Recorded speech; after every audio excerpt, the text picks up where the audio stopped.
listening to the Iterators of the Imperium. Hi, I'm Mess, and I'm here with my co-host Ryan, and you're listening to Season 2 of the Iterators of the Imperium podcast, the podcast in which Ryan is the expert on Warhammer 40K, and I'm the noob trying to learn about the Warhammer universe. But before we get into it, we do have a Patreon you guys can check out if you want to support the podcast. We also have a Discord where you can get in touch with us and have fun with our Warhammer community. But yeah, let's get into it, Ryan. So what is today's topic? Man, you know how this goes. We've done this for a while now. We're going. Yeah, I know. Yeah, I know. Yeah. By the way, for the listeners, there's a reason why I sound sad when I say this. It's because I never get it. I never get the answer. So disheartened by these quotes. Yes, but lay it on me, Ryan. I am ready. Alright.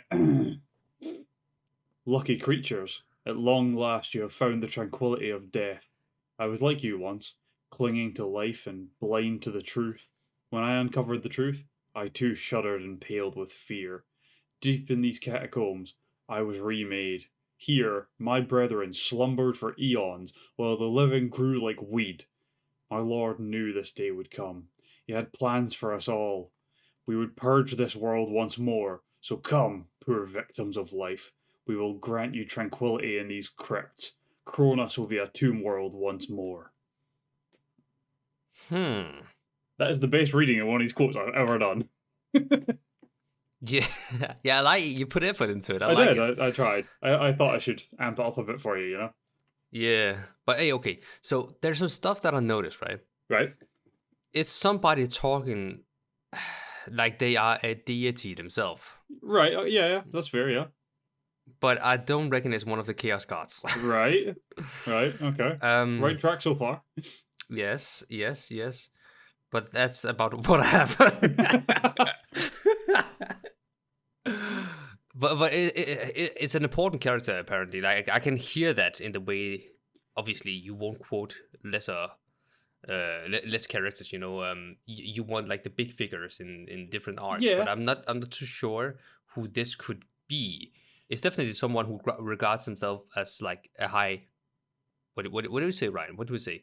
Like a high being. Yes, or at the very least views the others as lesser creatures.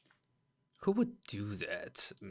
Well, like, for example, the Eldar view humans as a lesser race, right? Yeah. That's the thing. So there are actually quite a few races in 40k that look at other races like they're lesser. Humanity weirdly doesn't. They just think of aliens as scum. We're not even better than you. We just fucking hate you.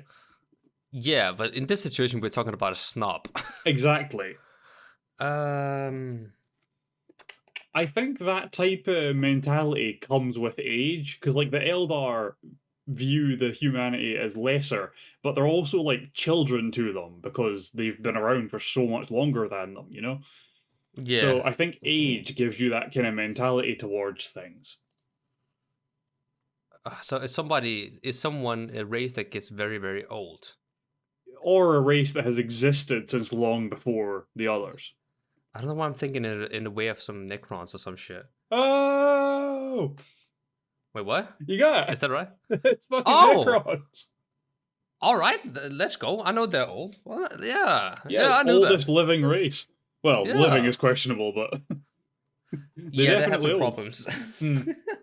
Hey, I got it. Yo, let's get it. Let's go. I thought you'd get this one. I was pretty confident because we've talked about the Necrons like little bits here and there, but we also did like a big episode on them right near the start with the War in Heaven. And I think that they're like such a distinctive thing that like, because they even use so the last line of it is Kronos will be a tomb world once more, and tomb worlds are the Necron worlds. So like, if you'd picked up on that, that would have been an easy tip off. But we haven't gone into the Necron yet, so why would you? Why would you? I mean, to be fair though, I picked up on some stuff like them speaking highly of themselves. Yes. That was where I was like, all right, so he's talking about a deity, one of the Chaos Gods, maybe, because we haven't covered all of them, I think. But no, then you're talking about the worshipping and stuff. I'm like, wait, they can't worship themselves. What am I on about? But hey, I got it. Let's go. Yeah. All right, yeah, we're talking about the fucking Necron today. Hope you're buzzing for that, man. These guys are cool as Yeah. hell. And luckily, because they're not alive, it's not very disgusting. So you'll be okay today. Yes, thank you. Yeah. So, as you know, the Necron are a humanoid race, so, 2 arms, 2 legs, all that shit, the usual. But at the moment, they are made of living metal. And obviously, like we said, they are like the most ancient race still in the galaxy. I suppose you could argue that the Catan that are still alive or not, well, that are in shards, are older, but they're all usually like trapped in something at this point, so I don't know if they count. And No. and as far as remaining old ones, possibly the Emperor. That's the one I like to go with, but yeah, No, we're taking it from like the majority. Can we say that the majority? yes, aye. In an active sense, the Necron are the only actually ancient, still active race. Yeah. Yeah, so that's fun. So yeah, like I said, we discussed this in season 1 when we covered the War in Heaven, but I figure we should go over it a little bit because we ended the War in Heaven thing without really looking at the Necron after the War in Heaven because, it wasn't relevant to the story. We were more looking at like the old one side of it when we covered the War in Heaven rather than looking at the Necron side of it. Because the old one's side of that story is the one that continues forward to lead on to humanity and everything, since they seeded humanity and the Eldar and the Orcs and all these other life forms. Or the Krorks, I should say. So we were really looking at that side. So this time we're going to cover it a little bit again. It'll be much shorter than it was the first time. But, because it's not so much about the war, it's more about just the Necron storyline, Yeah. Yeah. So, as you may or may not remember, the Necron tier are what the Necron used to be when they were a living race. They, for some reason, ditched the last 3 letters of their name after that. I don't know why. That seems like a weird choice to make to me, but I've never really thought about it until right now. Sometimes you just want change, Ryan. That's it, yeah. So the Necron tier homeworld was totally decimated by like solar winds and radiation storms because it had a really shitty sun. And that caused the bodies of the Necron to become poisoned and damaged and kind of worn down. So they didn't live very long. They had really short lifespans.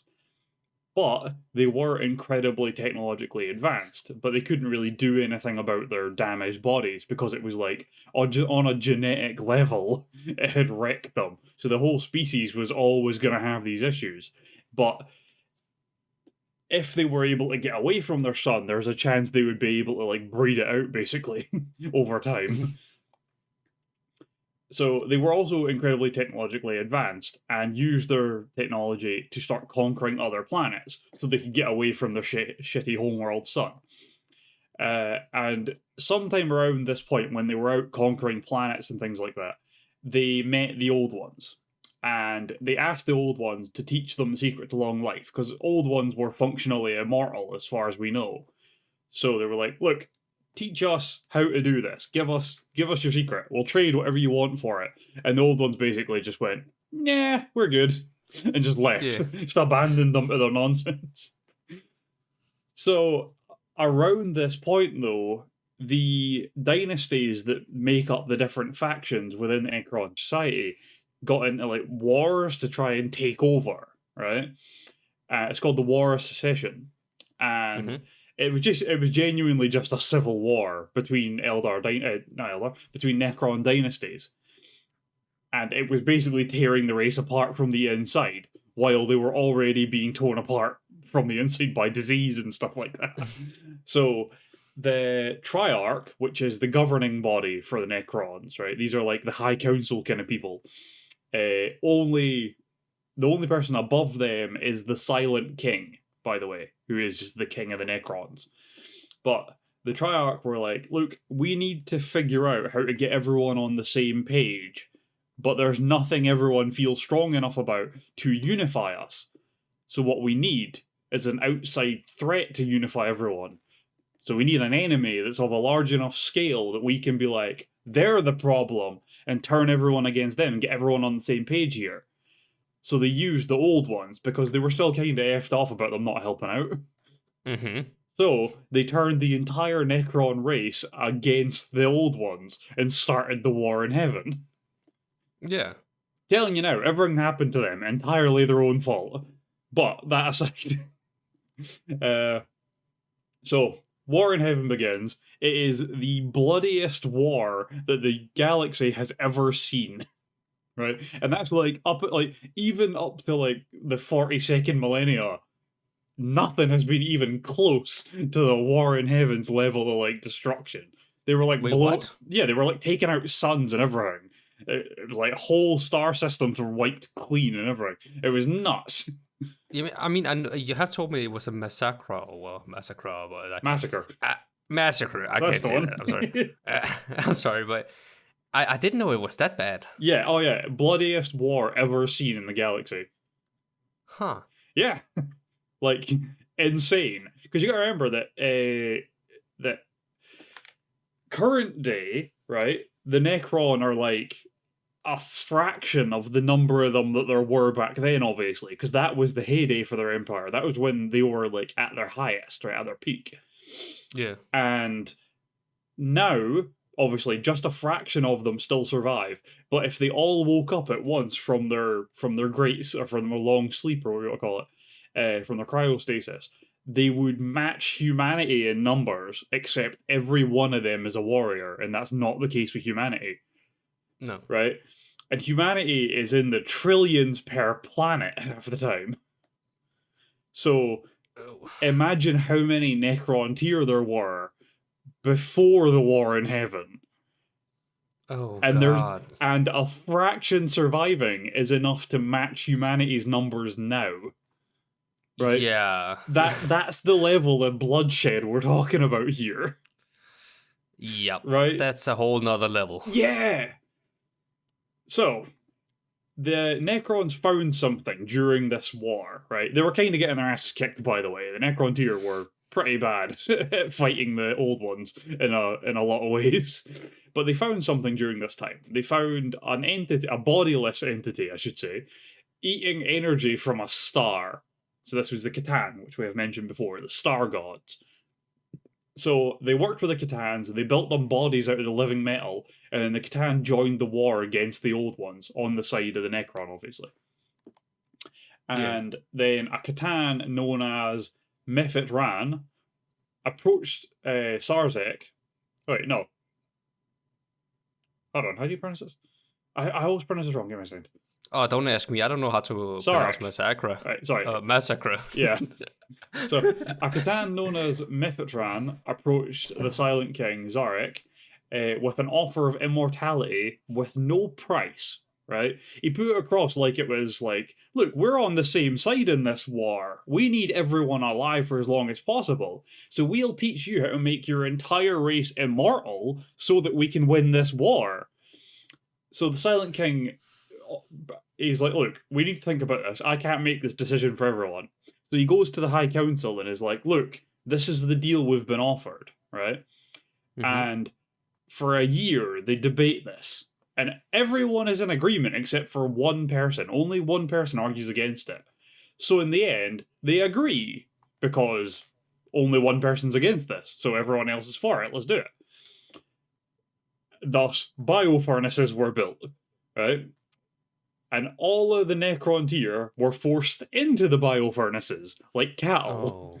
Yeah, it comes back to me now. You have talked about this before. So the furnaces burned off the Necron tier bodies and put their consciousness into living metal bodies, effectively providing immortality. Mm-hmm. The thing is that all of the kind of, I guess, rank and file, the general civilians, rather than like high-ranking members of society and stuff, the bodies were lower quality because of a lack of materials. So they lost their consciousness and intellect. So, like, they were essentially an automaton now.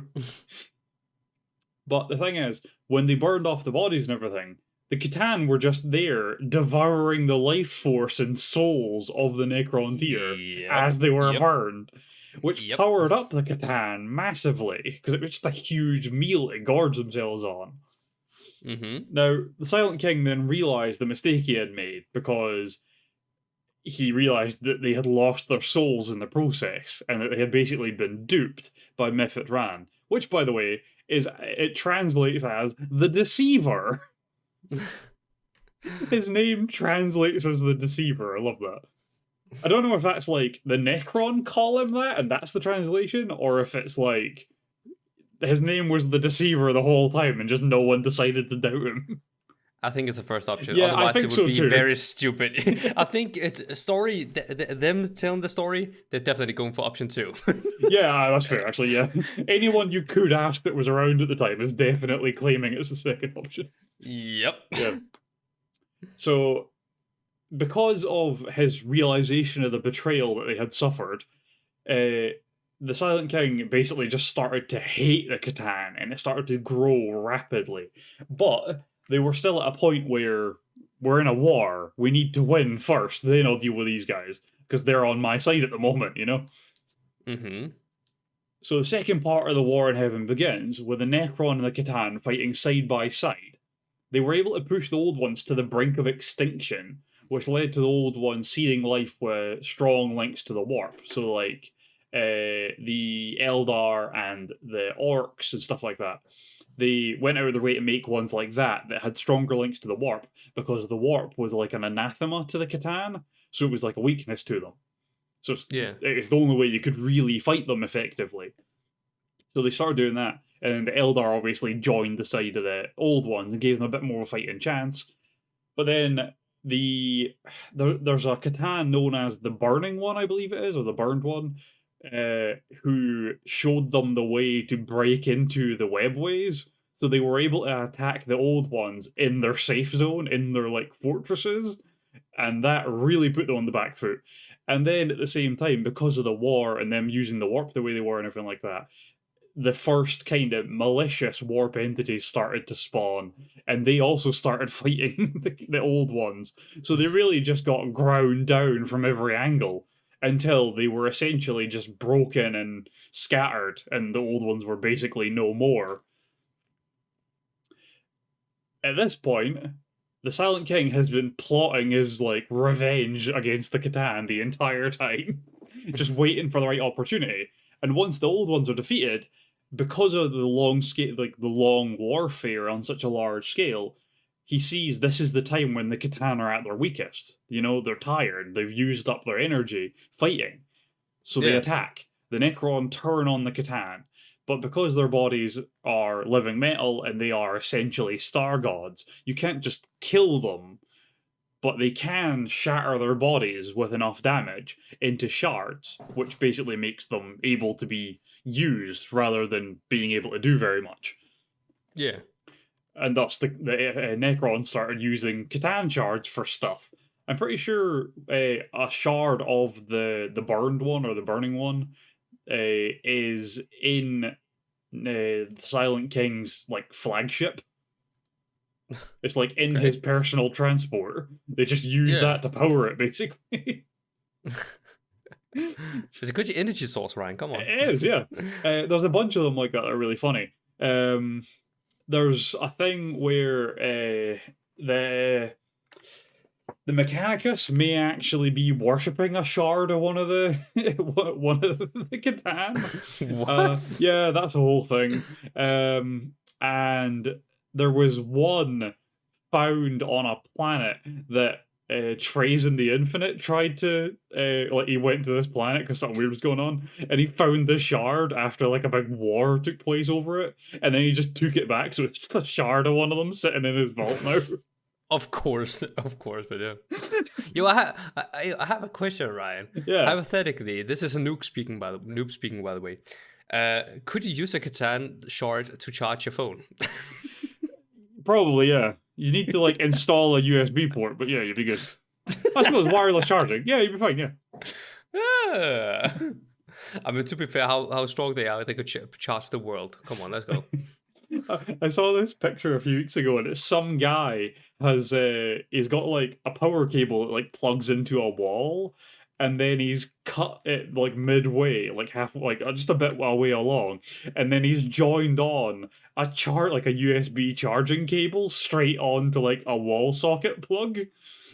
And then he's Yeah. plugged his phone to it, he turns it on, and the charge percentage on it immediately goes up to like 41,812%. And then the phone's just like, there's a wee puff of smoke, and it's just like, fuck. Just yeets it across the room. Yeah. That's so funny. But yeah, I think that's what would happen. But there's other things you could use it for. You could use it to, I don't know, charge your war plate if you're a space marine, I suppose. Yeah. Or spaceships. Yeah. Well, that's what Maybe Silent King does. Yeah, I was about to say maybe it charges the whole thing or keeps it running. Yeah. You know? So yeah, a Catan shard is an incredibly useful thing. Who knows what bullshit you can do with it? I imagine that the Mechanicus would probably try and make a toaster out of it. Oh, there's toaster memes, by the way, with the Mechanicus. That's the running meme with them, just so you know. God's sakes, I believe they have sex with toasters, is the joke. Something like that. I can see some explicit kitchen pictures coming up on the Discord soon. That's just what we need. Alright, so, with the Catan defeated, and the Silent King saw that the Necron's time was over, for now at least, right? Because they were so badly damaged, their society was kind of in tatters and things like that. So it was like, right, now is not the time for the Necron. We've got to, like, step out of the way and let the next guys have their turn. And that was obviously going to be the Eldar. The Eldar would be the next ones to take up the role of, like, galactic conquerors, right? Yeah. But the thing is, mortal races, their time passes. They only live so long, you know? So the plan was, let's just step back, let them have their time, and then we'll come back and just do our thing again, you know?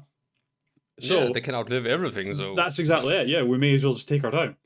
So the Silent King ordered that every Necron city be turned into a mass tomb. So the planets were like hollowed out and turned into tomb worlds, full of stasis crypts.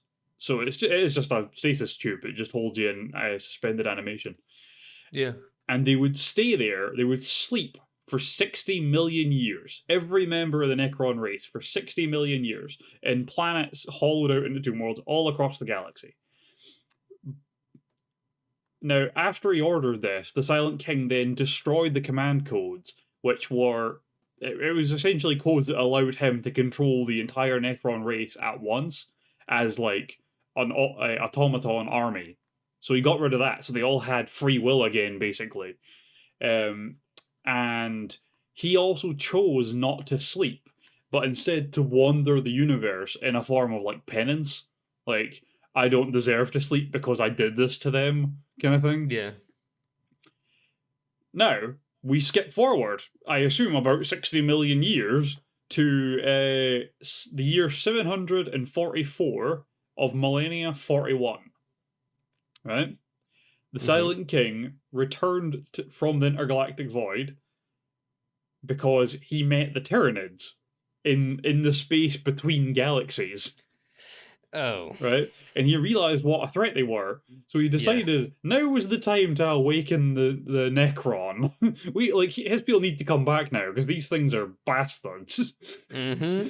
And they're probably the only ones that can actually defeat them, because, well, what are the Tyranids going to do to them? They're not made of biomass, so they have no interest in them.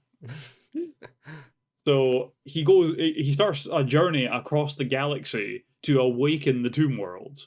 Now, there's an interesting thing. He doesn't let people know he's the king.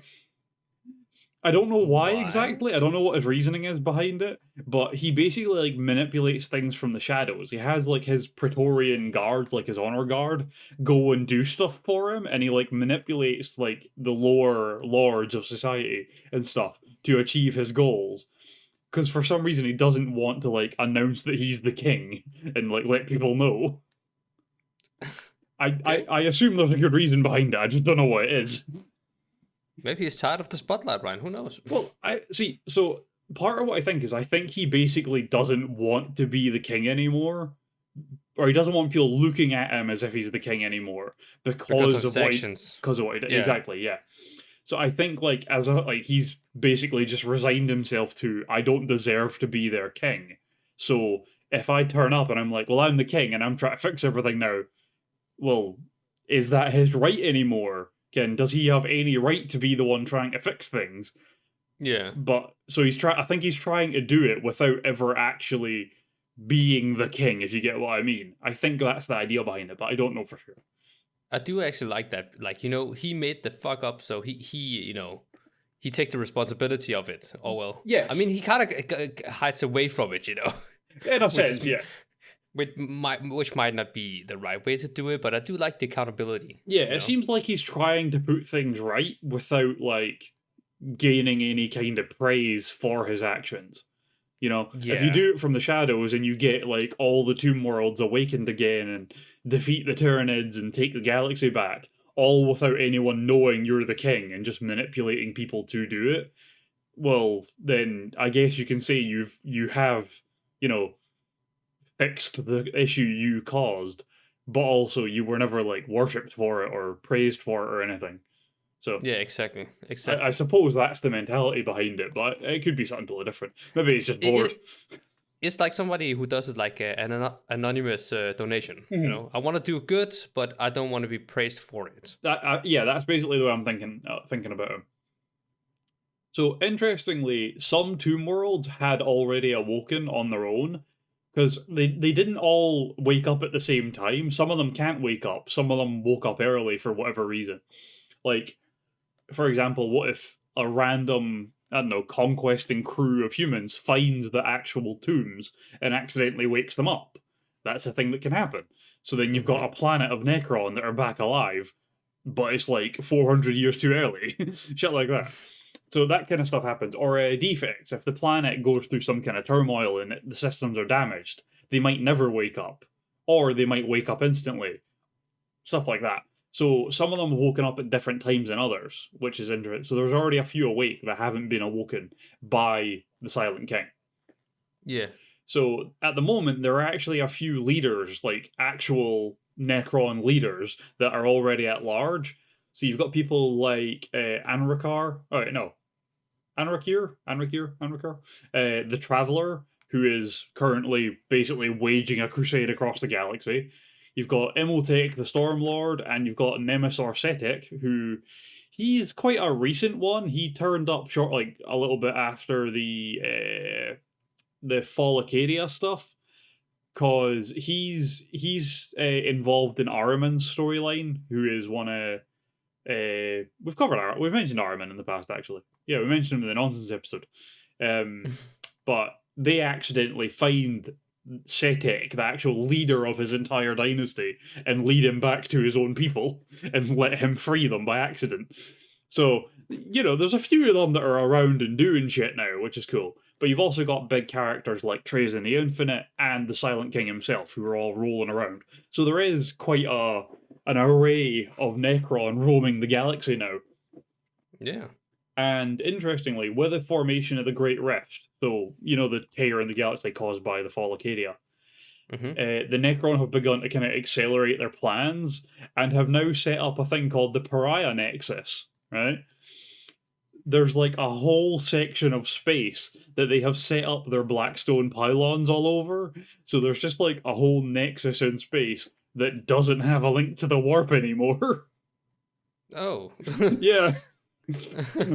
Like, that's excellent. I love that. Just like, we're just going to turn off your magic. Fuck you guys. So, they are genuinely setting about shit now. They are really going for it. I like to think that the Silent King's entire plan is just to kill off the Tyranids. I like to think that the reason he came back after finding the Tyranids is that he realised they weren't a threat to his people, but his people would be the only ones able to be a threat to them in the long run. And I think maybe he's gained some kind of respect for life in general. So, like, okay, if you're my enemy, I'll still kill you, but at the same time, my entire race was wiped out voluntarily, and now we're all just this because of me. Why would I let another race be wiped out like that, if you know what I mean? Yeah. So I don't know if it's something like that, and actually he's trying to awaken the Necron to act as like a guardian for the galaxy against the Tyranids. I don't think that's what it'll be, but I like the concept. It's a cool concept. Yeah, but I don't think Yeah, it's that. it's way too friendly. Yes, for Warhammer, yes. No, his plan has to involve like feeding someone their own testicles for it to be Warhammer. For God's sakes, Ryan. It does. You just had to go there, didn't you? Yeah. All right, Necron troops. Yeah, you down for this? All right. So the main bulk of the Necron race are now made up of what's called Necron warriors. Right? They're just your rank and file soldiers, but they still have living metal bodies. So like a normal bullet or a las shot from a las gun will just reflect off of them. It won't actually harm them. So, Great. really fucking difficult to fight. And they typically wield a weapon called a Gauss Flare, which essentially just strips things apart atom by atom until nothing is left. So that's fun. So Yeah. you can shoot a person, they'll get torn apart, shoot a tank, it'll peel it apart, whatever. It doesn't matter what you shoot with it, it'll peel it apart. Very effective. Very Critical effective. damage. He's good. He's good. And interestingly, found this really fun, right? So, see if you're like a Necron warrior and you get promoted to become like a bodyguard for one of the lords, right? The rank you get promoted to is called a Lich Guard, right? And if you go from Necron warrior to Lich Guard, they actually upgrade your body so that you regain some of your intellect and stuff. Well, the only reason they had shitty versions of the living metal bodies is because they had limited resources. But now so they're they not in a war, like, yeah, they gave like the higher ranks or higher people like the best parts, and the scraps were for the peasants. Exactly, yeah. It was unrefined stuff, it wasn't very high quality. It was like the difference between handcrafting something and then casting it out of like a forge.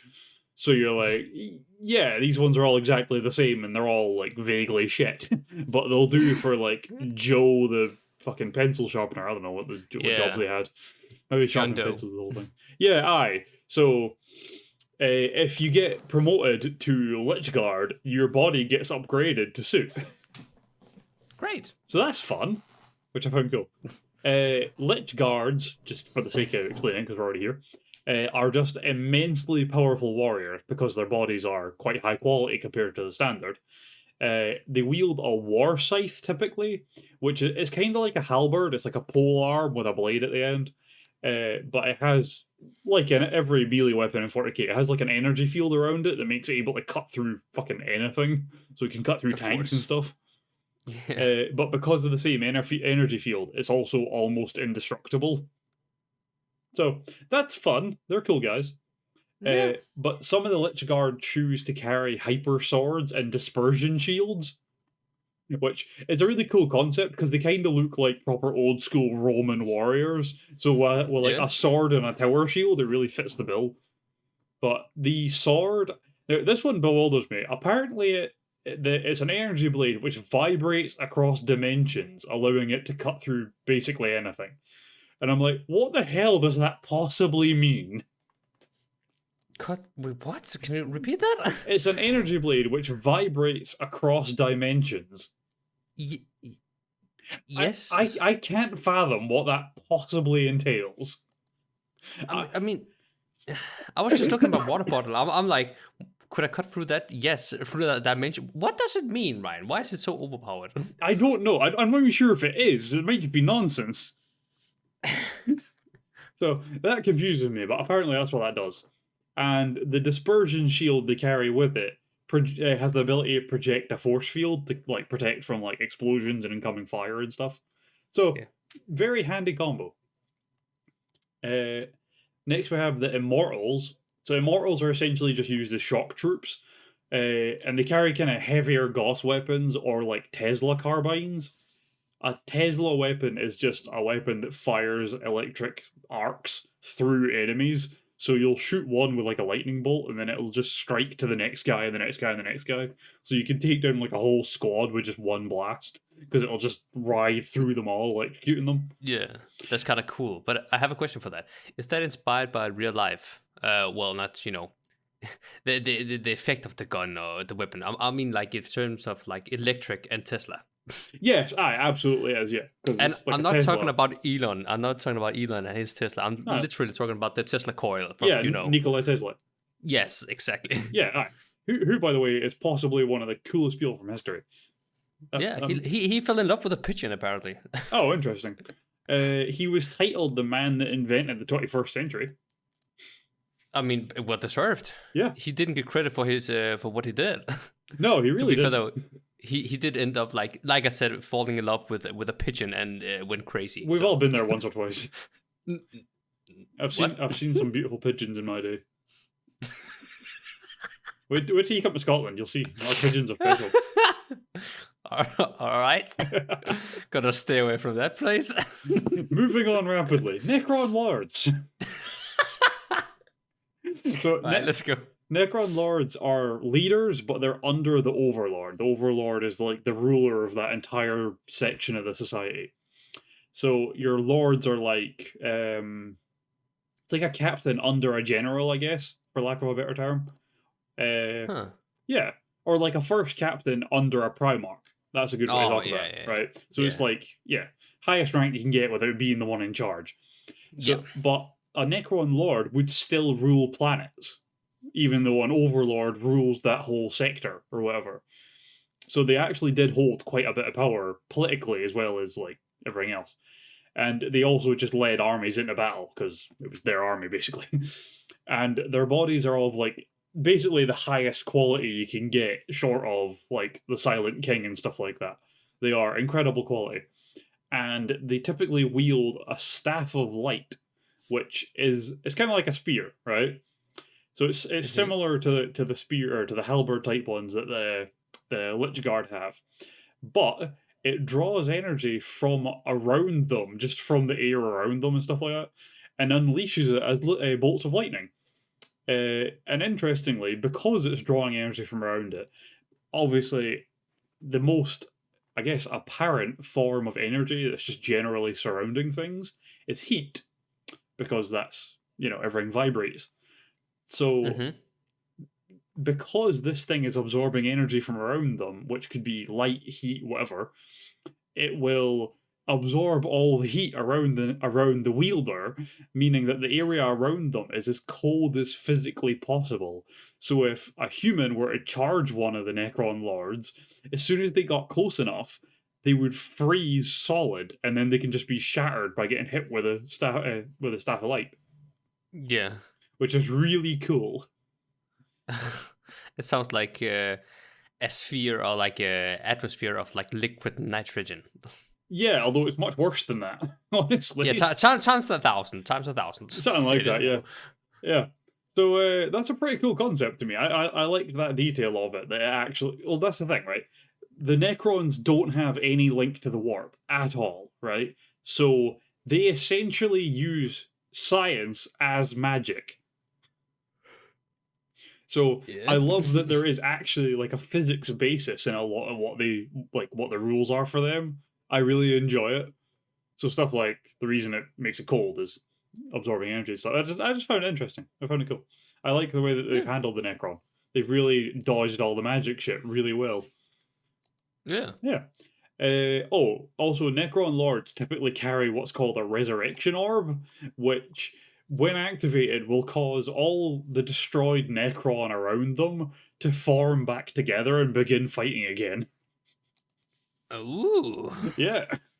Which is a pretty bullshit fucking item to have, I would say. It's very overpowered.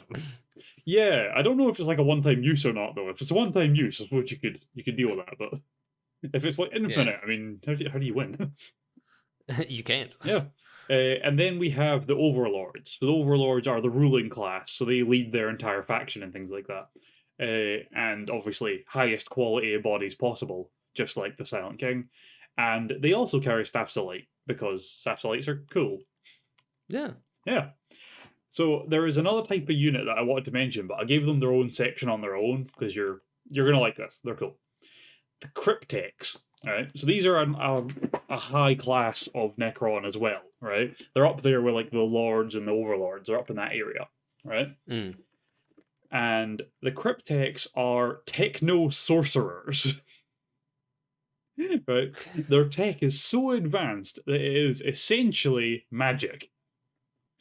So Okay. they use reason-defying technology to harness the fundamental forces of the universe for their own will. Okay. Yeah.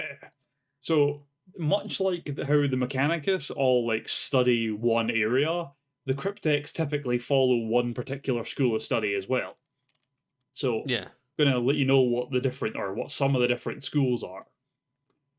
So the first one is the Pyromancer, which I don't know why that's their name, but that's what they're called.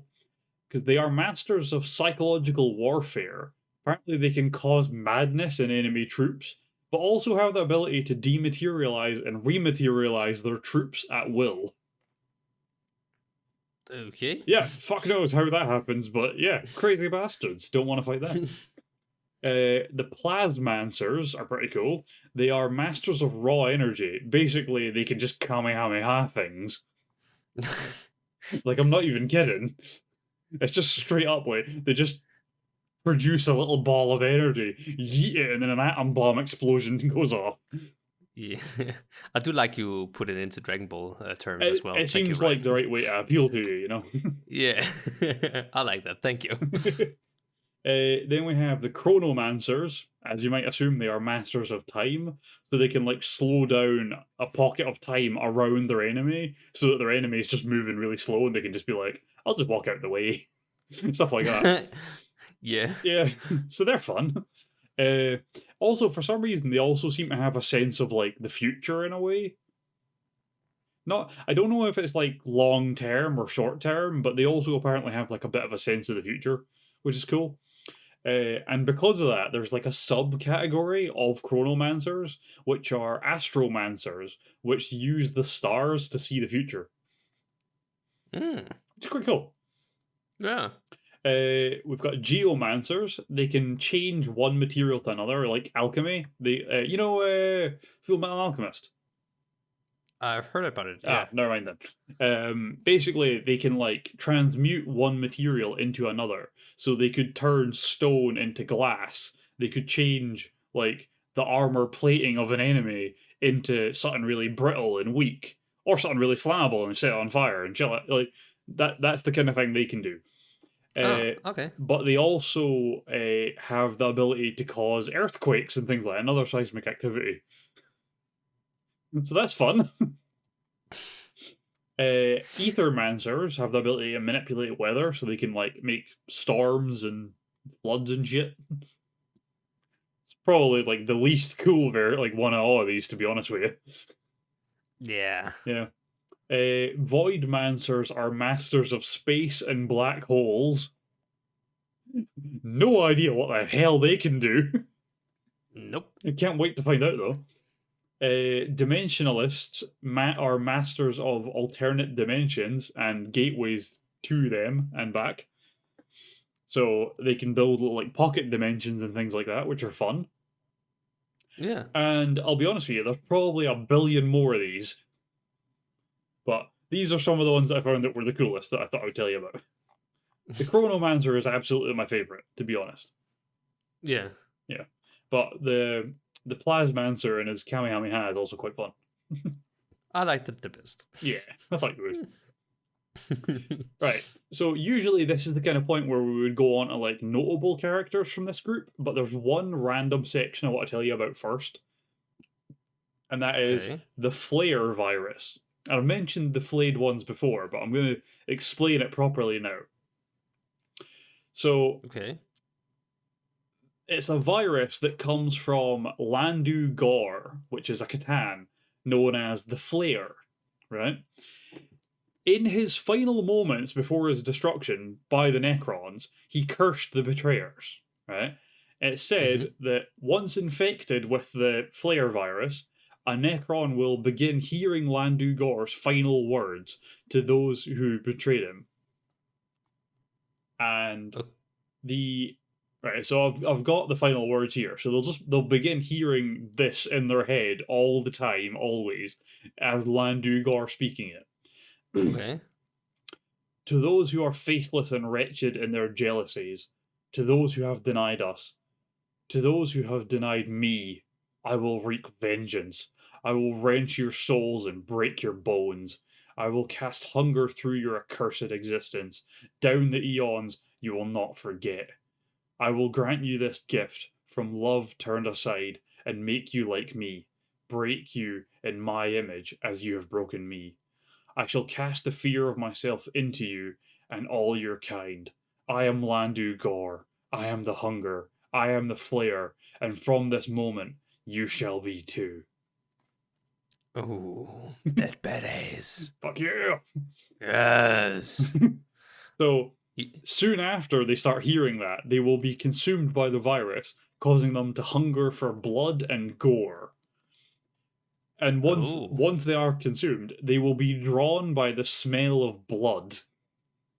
Right? Okay. And once found, they will kill anything they see, and I mean in the most vicious way possible. They have claws rather than like guns or anything, and they just tear things apart. It is absolutely revolting. And they then cover themselves in the blood and flesh of their enemies. So if you like see one wandering the streets of some random town, he will be wearing the skin of the people he killed. That's disgusting. It is revolting. It is absolutely one of the most disgusting things in all of 40K, I'll be honest. Thank you, Ryan. I thought you started out the episode by saying you won't discuss me in this one because we're talking about said the it's one of the Necrons. better ones. That's That's the only bit. And when a situation becomes dangerous, because they're not stupid, they're not deranged in their murder. You know, they have sense of like, oh, I'm gonna die.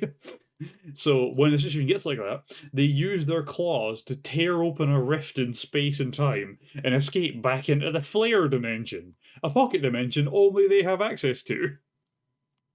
So Huh. these guys will just tear out of space-time in the middle of a war zone, start gutting things, and then disappear again like nothing happened. What? Yeah, they're fucking terrifying. Oh god. Wait, so is it like they could just pop out of thin air, essentially? Yeah. Oh, that's horrifying. Like they can spawn right next to me, man. Yeah. The worst thing is, while they're in the pocket dimension, they can still see the mortal plane, so they'll just follow you. If they just pick one guy they want to kill, they'll just follow him till they're not in danger anymore. Pop out and get him. Oh god. Yeah. They're gonna wait and watch you. They're gonna follow you until you sit on the bathroom, and that's when they strike. Exactly, right? It's fucking horror. These are like the worst fucking people. They're definitely the worst the Necron has. I don't like them. Nah, they're not. They're cool, but they're not fun. Yeah, but they sound stalkerish. Yeah, you know. I wanna. If I ever play Warhammer, like the actual tabletop game, if I ever play it, I want to build an army of nothing but flayed ones just for a laugh. So I have an army, but they are disgusting. And you can't do anything about it. Yeah. It's like, I'm not gonna win, but you're not gonna be happy either. It's like you in Warzone when you put down mines and stuff like that. At least I can take them down with me, you know. I'm not gonna win, but I'm gonna make sure they have a bad day. No, that's my Semtex strategy. When I just plant C4 on a room when I know someone's gonna follow me in, and then I just Semtex myself and just like wait by the door for them. Run in, I blow up, and the C4 goes off and gets them. I do that with rocket launchers too. I'll C4 a room if there's no grenades in it for me to like use for the other part of it, and then I'll just rocket launcher the floor as they come in, blow them to pieces with the C4. Fun times. Right, notable Necron. Yeah. Yeah, I'm down. Right, who jinks first on the list? Maybe the guy from the intro, the quote. No, it is not. That's just a random Necron pariah. Trazen the Infinite was the first one I was going to mention, because we love Trazen the Infinite and his vault of crap.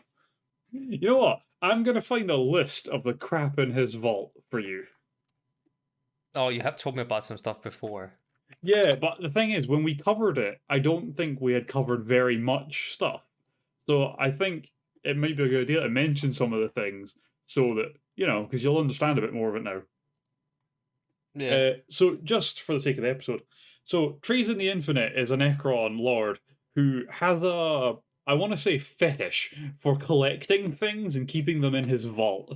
But it's to the point that it's like a meme now, and he basically just plays Pokemon when he fights, because he'll go into a battlefield and throw out a bunch of little Tesseract vaults that contain things that he captured, and then makes them fight for him. So that's fun. So I have a list of some of the things that are in his vault. So he does have a Catan shard that apparently Trazen has called the source of his power and the crown jewel of his collection. The preserved head of Sebastian Thor from the whole Gauge Vandire incident. Yeah. The ossified husk of an enslaver. The enslavers were the first malicious creatures in the warp that attacked the old ones from inside the webway. Yeah. There's a giant man wearing Baroque power armor, which I'm relatively certain is a Thunder Warrior from before the Legions were actually made, like the Emperor's original Space Marine kind of thing. Yeah. So that's ancient and cool. We have... Oh, it has the Karnak World Spirit Shrine. So he's stolen one of the World Spirit Shrines from one of the Eldar Exodite worlds. Yeah. He has a regiment of Katachan warriors, which are specialist human fighters. It's got a temporal device containing the Tyrannid invasion of Vuros, which has been sparked by Trazen himself. So Trazen started a Tyrannid invasion of a planet and then captured the entire invasion in a little, like, box of time. That's kind of sick. That's awesome. He's got Horus Heresy era Ultramarines. A Vestroyan Firstborn Regiment, also specialist soldiers.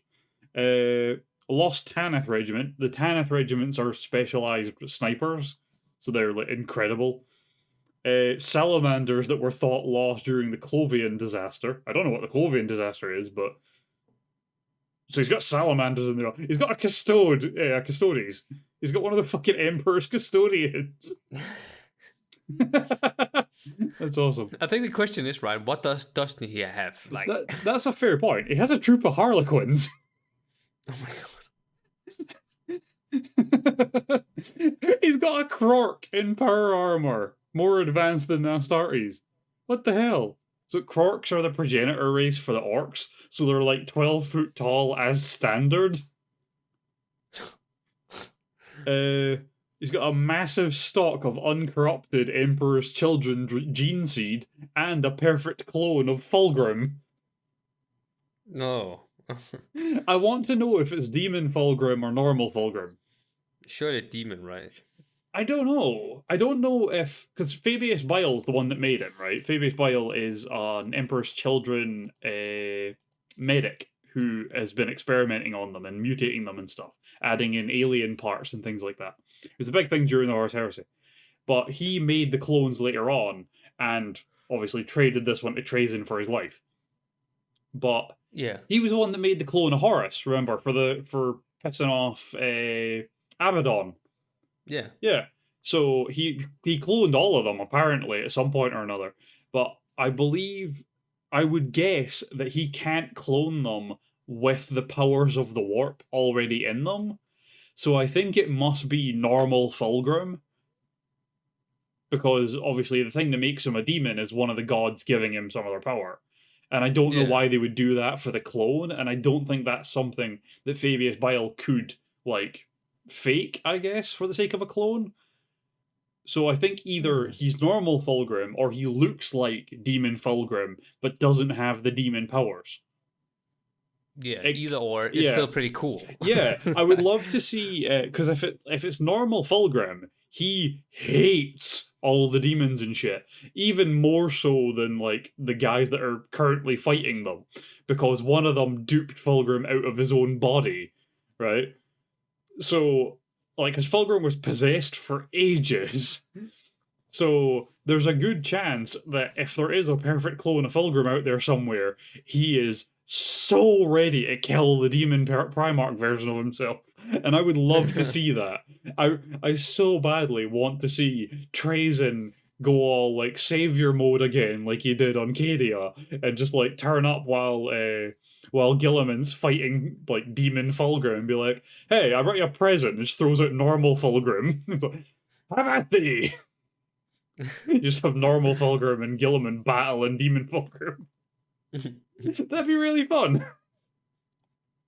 Alright, so yeah, Trazen has a vault of crap and he's very entertaining because he just turns up and steals shit. Yeah. I like him. Yeah. So there's a couple others I wanted to mention to you. Anrakar, the Traveller, I mentioned earlier, who's one of the lords that are currently running around the galaxy. So he awoke from his sleep with his mind intact, so no damage done or anything like that, and basically just went, well, I guess we got to get rid of all this scum cattle aliens all over the place, and just started sweeping across the galaxy, liberating tomb worlds and waking up the people inside. And then whenever he took one back and woke everyone up, it would be like, right, I need some troops and I need some of your equipment, and then we'll continue on, you guys can do what you like. And he's just been sweeping across the galaxy doing that, waking everyone up. So a lot of people see him as like an avatar of nobility against the lesser races of the galaxy now. So he's kind of viewed as like a wartime hero at the moment. Yeah. Which is quite cool. And the other one I wanted to mention was Nemesaur Zandrek. He is so fucking funny. Right? It's really unfortunate because he was a great military leader, and then during his sleep, his mind was damaged, and now he believes he is still a Necron tier. He still believes he's flesh and blood, right? And he is currently fighting in one of the ancient wars of secession against the other houses of the Necron. So when he sees orcs and Eldar and humans and stuff, he's just like, God, why are these rebels dressing up in these weird, disgusting outfits and screaming this nonsense? What are they, deranged? Just thinks he's just fighting in a civil war against other Necron that are dressing up like orcs for a laugh. He's like, God, you guys are all mental. Why would you dress up like this? To be fair, that sounds kind of funny. It's really funny. And he has a bodyguard called Oberon, who is like his loyal bodyguard. He had him since back before the biotransference and all this stuff. And he's stuck with him after they woke up. He's still protecting him. But because his mind is so faltered, he is like the leader of his line of nobility, right? He leads his entire house. But the lords below him are starting to be like, this guy is mental. He's not fit to lead. We need to get rid of him. And Oberon just like, every time someone talks up against Zandrek, Oberon just like makes them disappear. So, because Oberon obviously knows what's going on. He's just like protecting Zandrek. Yeah. Which is just a really fun dynamic. It's just Zandrek like, God, why are you even bothering? This is all just nonsense. And like, Oberon's like secretly killing people in the background to keep them from fucking with him. It's fun. Necron are like a weirdly fun race, considering they sound like they should be quite dull. Yeah, I mean, they don't have a soul. Exactly. But yeah, that is all I wanted to say on the Necron. Oh. Yeah. Alrighty then. Yeah. And you know what, Mez? Before we sign off, I'm going to tell you now. Next episode, the topic is a secret. Well, okay. Yes, that is a hint. I guess. That is absolutely a hint. Oh, it's a hint. I was about to say, oh, you. I don't consider that on a podcast. I just realised I should try and give you hints about these. Well, thank you. Yeah. It's a secret. It's a secret. Now then, Alrighty then. Would you like to sign us out? Sure thing. All right. Thank you guys for listening to this episode of Iterators of the Imperium podcast. It's been me, Mess, and Ryan, and we will see you in the next one. Take care and peace. Bye.